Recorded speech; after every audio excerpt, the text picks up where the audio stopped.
Друзі, всім привіт! У нас сьогодні супер довгоочікуваний психорозбір Еми Антонюк. І сьогодні я буду їй висловлювати вдячність за те, що коли я тільки переходила на українську мову, вона мені дуже сильно допомогла і підтримала мене.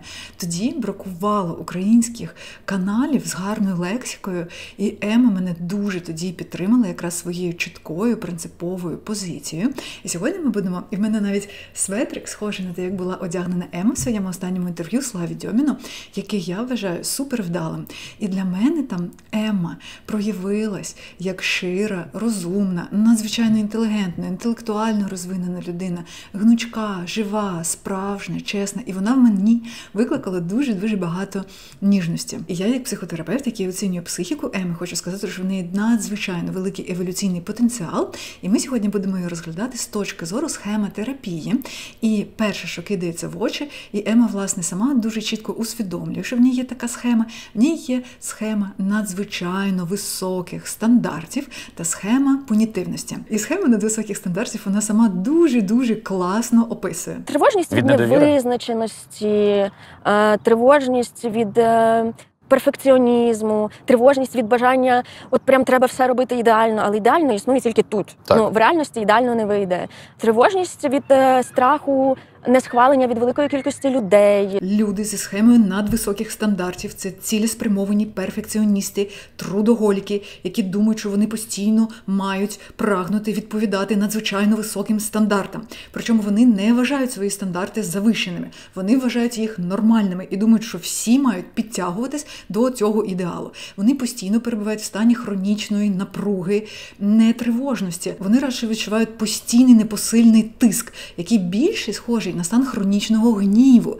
І також вони стають поступово все більш і більш надмірно критичними до інших, тому що їм постійно бракує часу, вони розуміють, що вони мають чогось досягати, вони не встигають, і оскільки цього ідеалу досягти в реальності ніколи неможливо, вони стають все більш і більш такими загнаними, і потім це з часом приводить до того, що в них виникають проблеми в стосунках, страждають всі сфери життя. Проблеми в стосунках, проблеми зі здоров'ям, проблеми з самооцінкою. Мене візажистка моя сюди підвозила, то я їй просто винесла мозок. О Боже, а якщо я неправильно сформулюю, а якщо я щось не говорю, якщо я забуду це сказати, а це сказати треба. І купа такого, і вона вже їде така: Ема, все буде нормально. Є якийсь оцей постійний комплекс зробити ідеально, а це ніколи не вдається.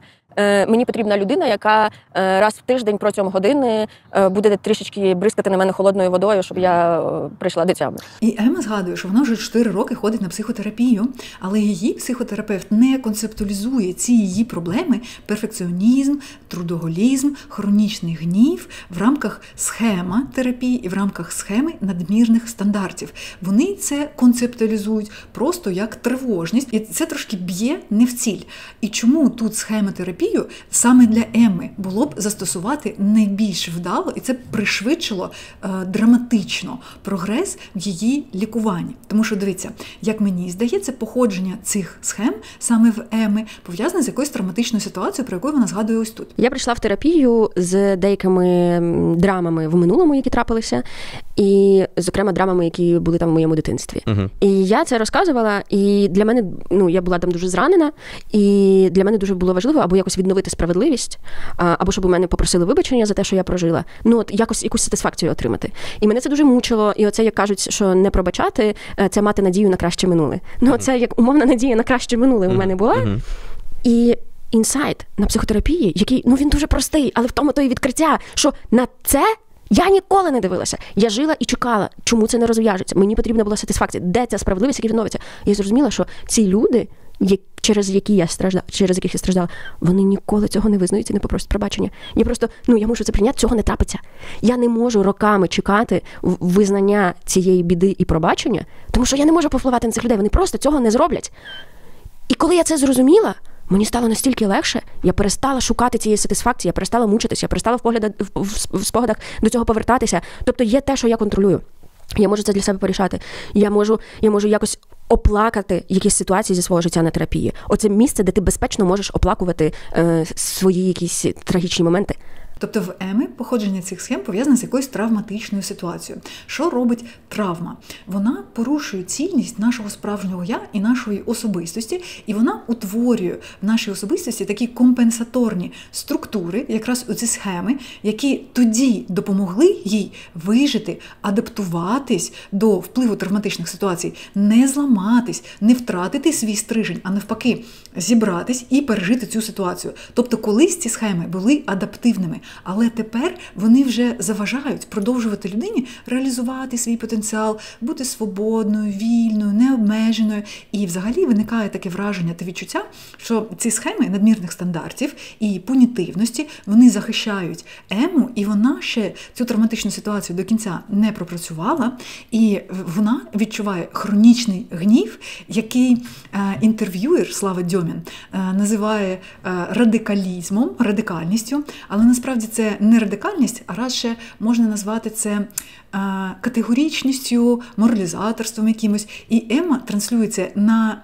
невербальному рівні. Тобто я собі уявляю наше справжнє я, як таку рожеву булочку, всередині якої застрягли такі чорні схеми, родзинки. І ми, коли зцілюємо ці схеми, ми їх дістаємо. І чому я так докладно намагаюся з'ясувати джерело, походження схем Еми? Для того, тому що від цього буде залежати лікування. Оскільки походження цієї схеми – це травма, то лікування цієї схеми буде найкращим чином відбуватись за допомогою пропрацьовки травми.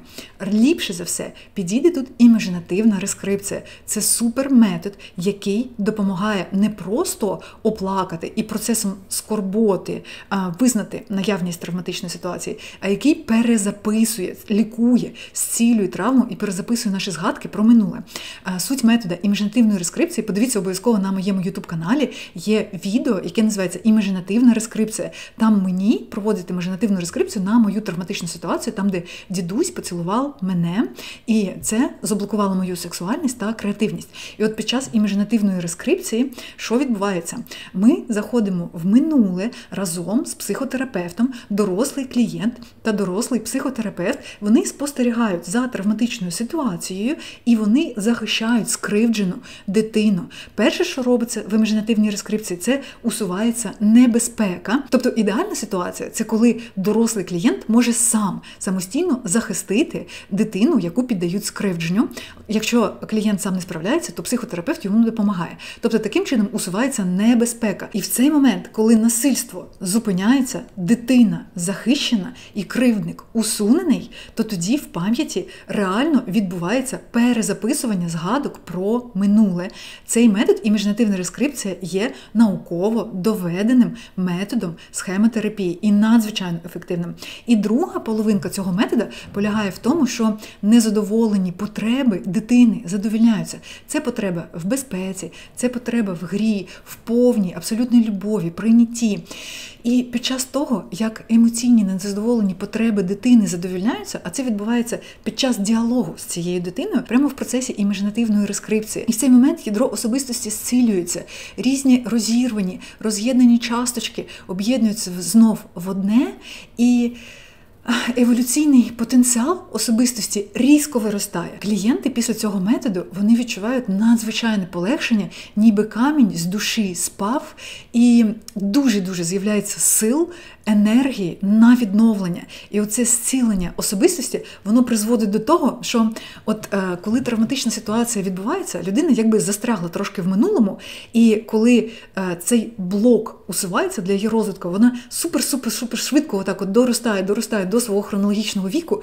І метод імажинативної рескрипції, він один з найефективніших взагалі серед тих, які я застосовувала на власній практиці. До речі, в мене скоро вийде супер відео, де я проводила своєї клієнтці, жертві сексуального насильства, імажинативну рескрипцію в той же самий день, як я була клієнткою в якості імажинативної рескрипції. І після цієї однієї імажинативної рескрипції вона кинула токсичні стосунки, вона припинила зловживати однією психоактивною речовиною, вона злізла з антидепресантів, в неї просто закінчилась депресія, вона стала прокидатись зранку, робити йогу. Тобто цей метод, він супер-супер ефективний і він реально змінює життя. І я впевнена, що Емі саме імажинативна рескрипція супер допоможе для того, щоб допрацювати свою травматичну ситуацію і перезаписати з травматичної пам'яті в автобіографію фотографічну пам'ять оці події, які зараз продовжують якби рефлектувати таким хронічним гнівом і вже заважають її розвитку. Чому? Принципи взагалі, я вважаю, заважають розвитку Еми.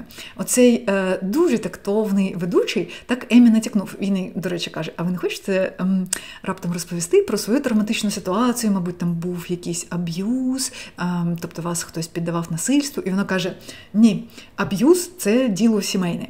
І він каже, ну як же так? Я ж вас про це запитую, тому що ви принципова людина, і ви відстоюєте свої принципи, тобто один з ваших принципів – це начебто протидія насильству, тобто ви феміністка, ви захищаєте жінок від домашнього насильства, тут якраз йдеться про домашнє насильство. Якщо б ви розповіли свій досвід власного домашнього насильства, мабуть, це могло б бути дуже корисним для людей, які також від нього страждають. Батьки могли б по-іншому виховувати вже своїх дітей. І він така каже, ні. Тобто для мене це демонструє, що принципи, вони насправді на іншому краєчку спектру, ніж ефективність. Тобто, коли ми ефективні, ми гнучки, а наші принципи, вони можуть обиратись так. Тобто, в неї тут принцип, що ми наш аб'юз тримаємо, в родині, якщо він відбувався в родині. Тобто, принципи, вони іноді можуть протирічити одне одному, і вони так обираються, доволі випадково. Тобто, я хочу, в мене буде отакий принцип, я хочу, в мене буде отакий принцип. І начебто головний прикол принципів, він в тому, що вони мають сприяти розвитку тебе самого та людства, але рано чи пізно завжди наступає такий момент,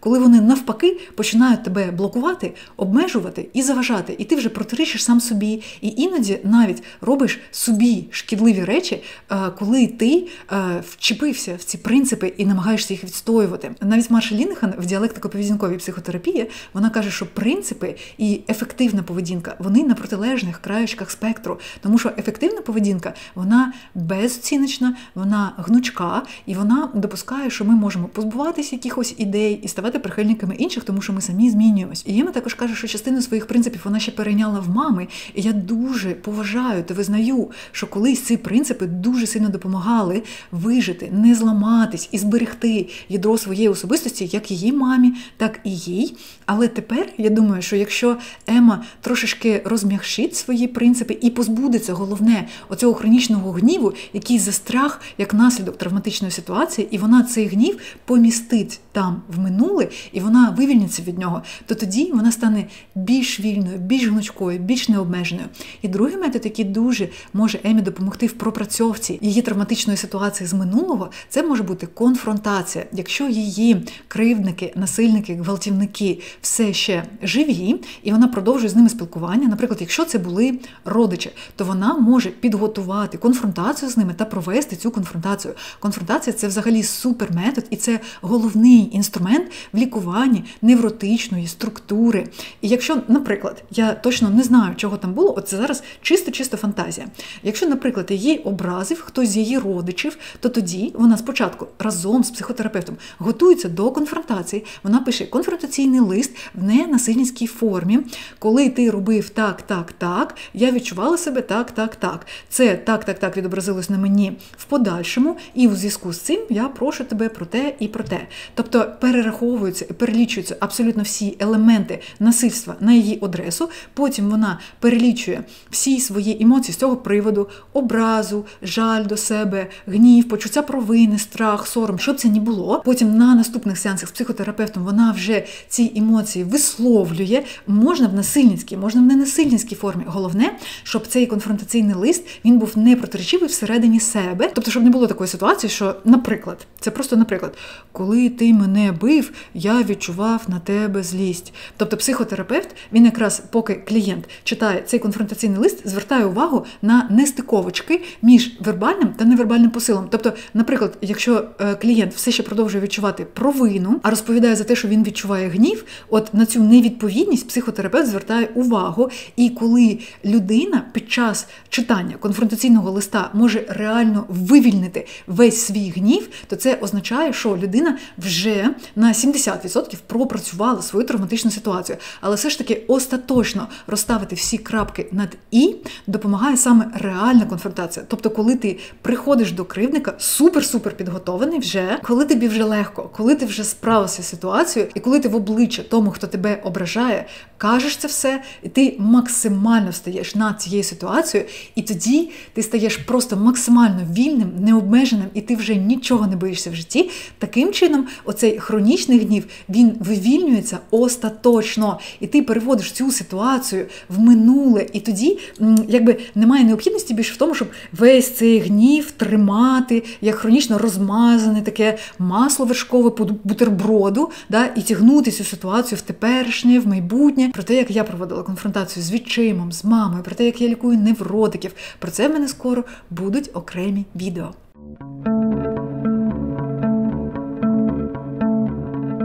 Ще суперінструмент для лікування схеми надмірних стандартів – це випускати щось найменш таке погане. Це біхевіоральний експеримент. Коли я починала свій російськомовний ютуб-канал, бували такі дні, коли я перезаписувала відео по 5, по 6 разів. І кожне відео тривало 2 години. Тобто під кінець відеозйомки я вже ставала абсолютно охрипшою. В мене вже зникав голос. І я просто... Мені треба було зробити, щоб кожне слово, як Ема каже, нічого не забути, щоб кожне слово було на своєму місці. І, до речі, якщо ви подивитесь мої старі відео, ви там дуже чітко зрозумієте, що там моя така переважна емоція, яку я транслюю, це хронічний гнів. Тому що в мене теж була схема надмірних стандартів. І сьогодні я прям навмисно нічого не перезаписую. Я от як в мене лється, так я і роблю. Мені надзвичайно допомогло позбутися своєї власної схеми надмірних стандартів, саме якась така інтроспекція, гумор над собою. Коли ти просто дивишся на себе і ти розумієш, чого ти такий серйозний, чого ти така серйозна? Що ти заганяєш? Тобто я зрозуміла, що я вже кудись прям так заїжджаю, як така кудись не туди. Я вже така просто я вже не отримую насолоди. Я думаю, я ж це все задумувала заради насолоди. Чому я стала такою озлобленою тіточкою? І мені так, я сама просто це помітила. Я зрозуміла, наскільки мені не подобається це. Я подумала, хіба воно того варте? І потім я почала якраз робити серію таких біхевіоральних експериментів. І я просто пробувала робити трошки гірше. І дивилась така, прикольно, я багато сил зекономила, я багато часу зекономила, але результат, оця свобода, життя, невимушеність, якась така кудрявість, щось таке, життя, воно набагато прикольніше, ніж те, що ти собі сам запланував. І Ема про це теж каже. У мене страх давати маху. У чому востаннє ви дали маху? Я думаю, що я багато в чому дала маху в інтерв'ю з Дашою Астаф'євою. Я дуже сильно готувалася місяцями, і я підготувала ідеальне інтерв'ю. Я розписала тезово, як ми будемо рухатися, що обов'язково треба сказати. А ідеальне інтерв'ю було б, якби я десь на середині відклала в сторону все, що я наготувала, і просто поговорила з Дашою. Угу. А так було все по тексту? Ні, в мене немає такого, що я просто читаю наступне запитання. Але у мене є тези, яких я тримаюся. Тобто це можна побачити в самому етері. Я ставлю уточнюючі запитання, я можу не погодитися, тобто цього ж немає, я ж не знаю, як людина відповість. Але в мене дуже багато часу йде на підготовку, і я дуже часто роблю цим гірше, бо я боюся, що зараз все піде не за планом, а тут же ж я мала про це обов'язково сказати, бо це так цікаво. Але це перфекціонізм. Треба від цього відходити, кинути телефон і поговорити нормально з людиною. Я поки що в цьому вчуся. І в Емми, в перфекціонізмі, це не тривога, це страх. І щоб цього страху уникнути, ти вибудовуєш собі оцей перфекціонізм.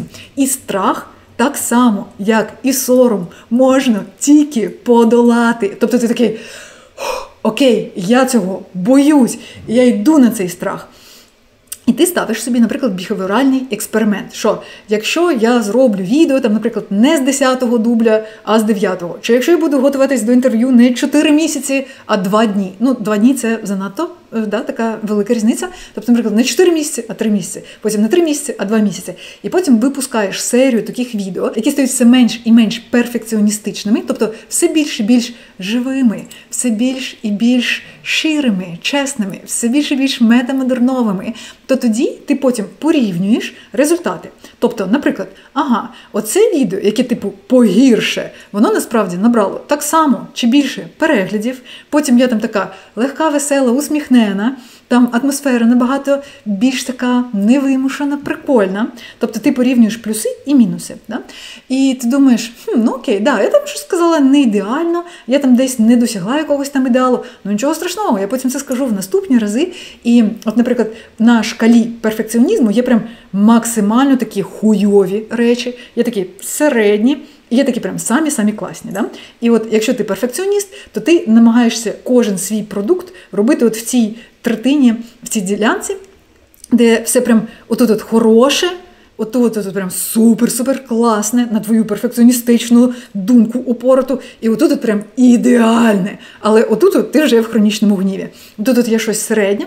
І я для себе врешті-решт обрала робити щось таке от найменш погане, тобто тут на кордоні по твоїм перфекціоністичним стандартам, тому що перфекціоністичні стандарти, вони неадекватні, тому що туди просочився хронічний гнів і злість. І тому треба зрозуміти, що ти спотворено сприймаєш реальність. І чому вони надмірні? Да? Тому що для всіх людей оці стандарти нормальні, а для тебе це вже неприпустимо, так неправильно, так не має бути. Це категорична там якась, в общем, катастрофа. Це просто катастрофа.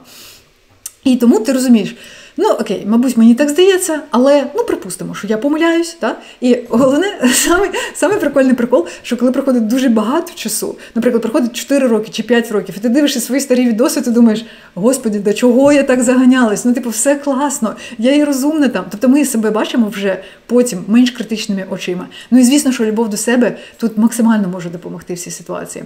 Отже, тобто перфекціоністи, вони намагаються випускати свій продукт от в цій третині, просто дуже гарного і максимально ідеального, а треба потроху спускатись і вже достатньо гарним починати вважати от прям той продукт, який прям такий мінімально поганий. Тобто отут в тебе стільки сорому і ненависті до себе, що ти взагалі не можеш терпіти. Отут такий, це таке мінімально погане. І оце от прям вже випускати. В чому плюси цього? Це зекономить купу енергії, часу, сил. І взагалі, це моя думка не як психотерапевта, це моя думка як глядача, як креатора контенту. Дуже важливо бути живим, ширим, чесним та невимушеним. Тому що люблять не ідеальних, а люблять живих, люблять щирий контакт. Близькість – це коли ти можеш вільно поділитись будь-якою своєю думкою та емоцією. А якщо ти все вивчив отак, наізусть, як віршики, які ти потім читаєш отак біля дошки, для того, щоб тобі поставили 5, то в цьому немає життя. Це вже мертво. І плюс це вже постмодерн, а ми вже переходимо в метамодерн, де ми всі самі... Взагалі, головна проблема людства, що вони всі нещирі. У нас супернарцисичне суспільство, і ми намагаємось здаватись, а не бути. І ми таким чином пропускаємо життя. Ми можемо жити життя і отримувати кожен момент, максимальну насолоду. Ми можемо знати, що абсолютна любов, вона з нами, вона в нас. Як ми жили в дитинстві, коли ми не думали, я красивий чи не красивий, розумний чи не розумний, які в мене будуть досягнення. Ми просто любили своїх друзів, ми угорали, ми прокалювались, ми були супер-супер щасливими. І ми взаємодіяли з цим життям в такому дикому, справжньому форматі. І дуже класно було б, якщо б ми могли повернутися до цього. І в цьому була б справжня щирість. І інфлюєнсер, і креатор контенту, він, як мені здається, він перший може бути лідером для того, щоб показувати людям приклад цього, як долати свій сором, як долати свій страх, як ставати великодушним, як ставати милосердним. І креаторство контенту – це творчість. А творчість – це насолода, це угар. І, до речі, творчість, так само як допомога людям, і так само як виховання дітей – це 3 головні штучки, які складають таку сферу нашого життя, як духовність. Якщо ти хочеш займатися креаторством і творчістю, то це духовність. Духовність – це віра і гнів, коли він туди просочується, коли він туди втручається, він псується. І Емма, мені здається, було б дуже класно, якщо б вона усвідомила, що вона несе відповідальність в першу чергу не в тому, що вона транслює на вербальному рівні. Інформація, яку ми транслюємо на вербальному рівні, складає всього лише 30% важливої, критично важливої інформації, яку ми засвоїмо, а 70% інформації передається невербально. Якщо на невербальному рівні Емма буде транслювати любов і казати ті ж самі слова, які вона каже. Вона буде набагато більш ефективною.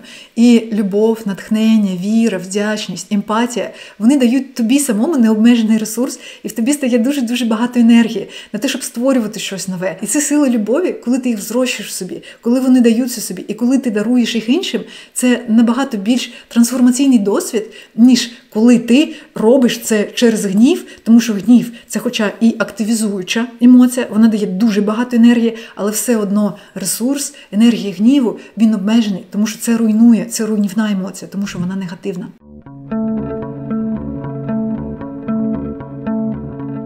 Наступну методику я просто обожнюю, тому що вона супер проста, і вона навіть не психотерапевтична, її може зробити кожен. Якщо ви впізнали в Емі себе, і ви зрозуміли, що ви трудоголік, перфекціоніст, чи якщо Ема сама з'ясувала, що через її схему домірних стандартів вже почало псуватись її здоров'я, її насолода від життя, тут ліпше за все допоможе метод такого насильницького, примусового, коли ти себе хапаєш і гармонізуєш 8 сфер свого життя.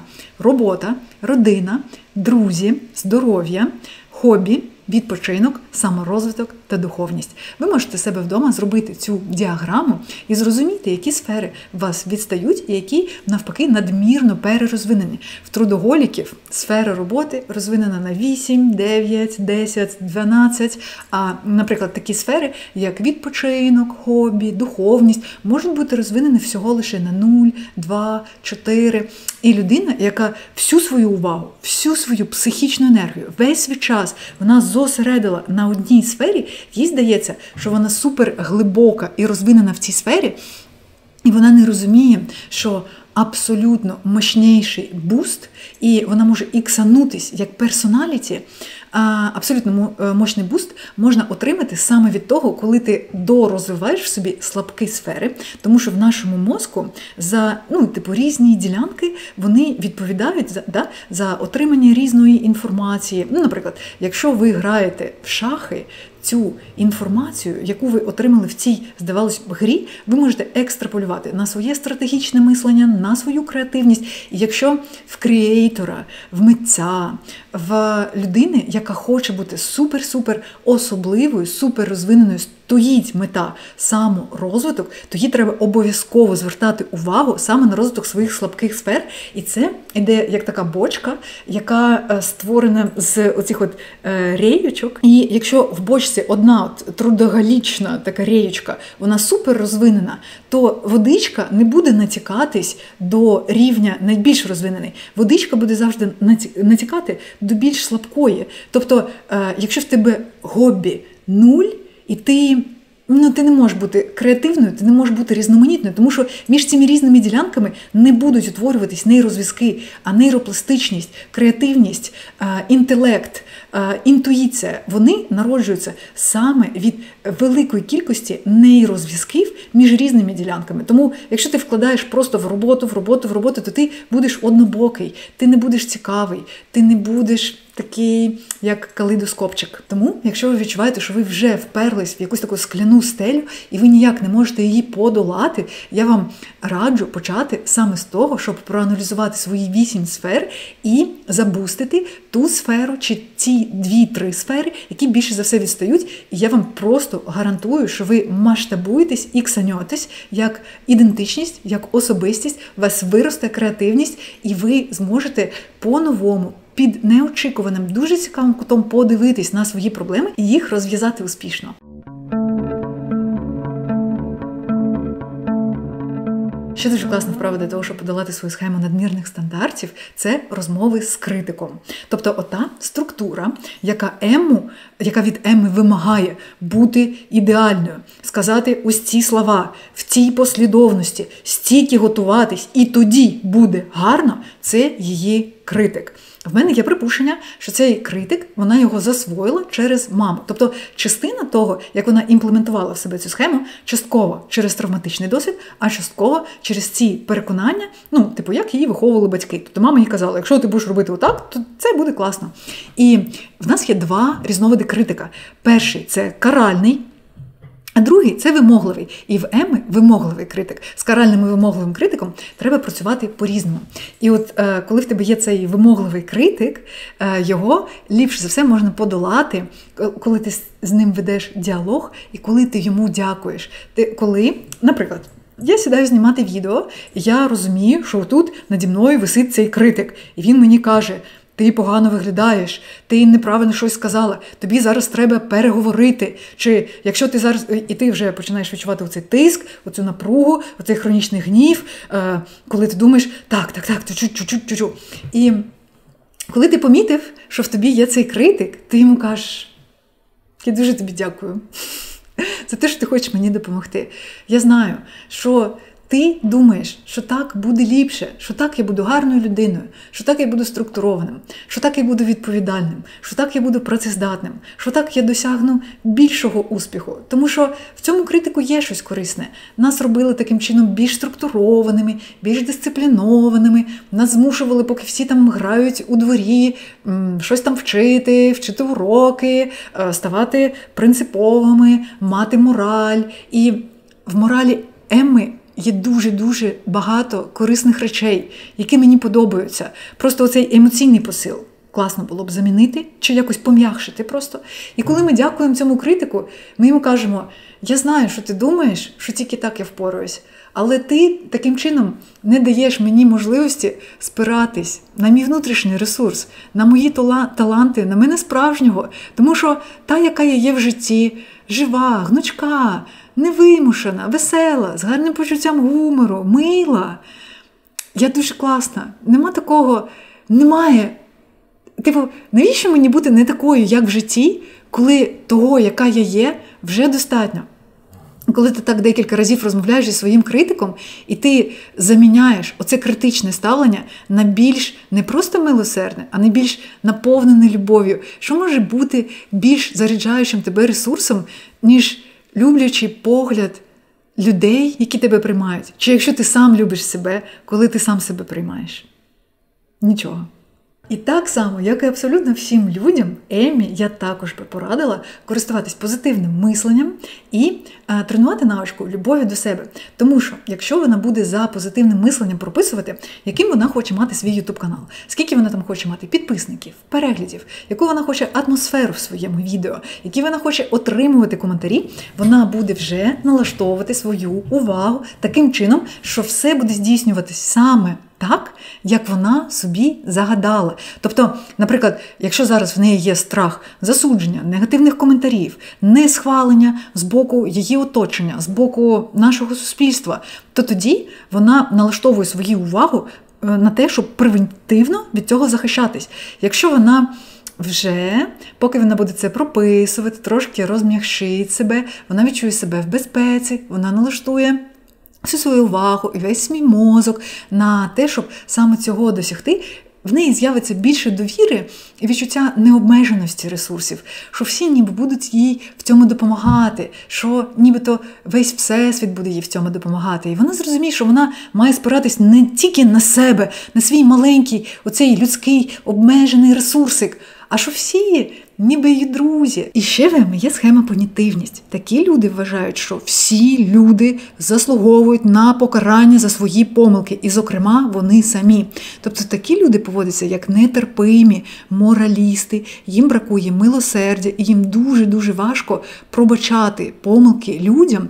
І вони вважають, що якщо людина вже помилилась, вона заслуговує на жорстке покарання, і це буде правильно, і жодні аргументи не приймаються. Схему понятивності чи покарань я розглядаю дуже докладно в своєму наступному відео «Україна. Психорозбір», тому що схема понятивності, покарання – це одна з найголовніших схем, які дуже сильно заважають Україні зараз теж відновити весь свій інтелектуальний, емоційний і енергетичний потенціал та ресурс і відновити цільність свого справжнього українського «я» і своєї ідентичності, тому що схема понятивності в Україні виникла як результат агресії з боку Росії, як результат результат зросійщення, і тому для того, щоб всім українцям об'єднатись, нам треба позбиватись цієї схеми. Ема в цьому інтерв'ю мені була дуже симпатична. Я абсолютно переконана, що її психіка еволюціонує, розвивається. Якщо Ема продовжить отримувати новий для себе емоційний досвід, вона 100% подолає решту своїх психологічних проблем і буде радувати нас новим контентом. Друзі, напишіть мені, будь ласка, в коментарях, за що ви любите Ему Антонюк, як ви для себе концептуалізували її категоричність, моралізаторство, і чи ви підозрювали, що вона нарцис, в яку діагностичну категорію ви її віднесли, і чи ви хочете, щоб Ема прийшла до мене на психотерапію. Якщо вам сподобалось це відео, підписуйтесь на мій канал, залишайте коментарі, ставте вподобайки, чекайте на мої нові відео, також ставайте патронами на моєму Патреоні. І в наступному відео на нас чекає Україна, психорозбір. Слава Україні! Я вас дуже люблю. Всім па-па!